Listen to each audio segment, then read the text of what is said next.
Hello everybody and welcome back to the next episode in the Project Euler archive series. Today we're looking at problem number 7.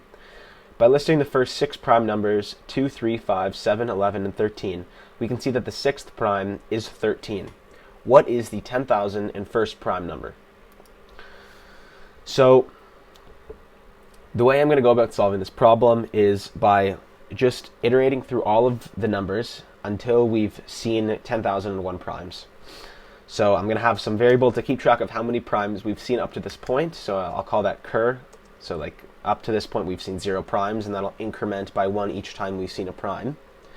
And then I'll have to have some variable to keep track of what number I'm on, because I'll be iterating through all the integers.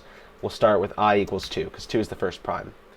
Now, if you remember back to problem number 3 from the Project Euler series, we already had a problem involving primes, and we already wrote an isPrime function. So I'm just going to copy that over to our current problem so we don't have to repeat any work we've already done. Okay, so I'll do this with a while loop. While the current prime we're on is less than 10,001, so we'll go up to the 10,001st prime. While cur is less than 10,001, we have to see if I is prime. If is prime of I.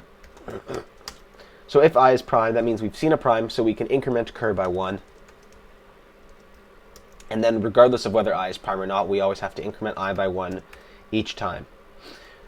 Okay, and then when this loop exits, so for example, let's say cur is 10,000 at some point, we've already seen 10,000 primes, then we've seen the 10,001st prime, cur would increment by 1, I would also increment by 1. So the value of I after this while loop completes will actually be 1 more than our desired result, because I would have incremented by 1 even once it was already evaluated to be prime. So for our answer, rather than printing I, we'll have to just print I minus 1, and that should give us the correct answer. So let's see.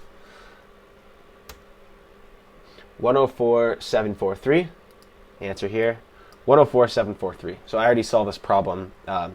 There were some issues with the video, so I had to redo it. But anyway, that's how you do it. I wasn't able to show you putting in the answer live, but that was the correct answer. I will see you in the next video.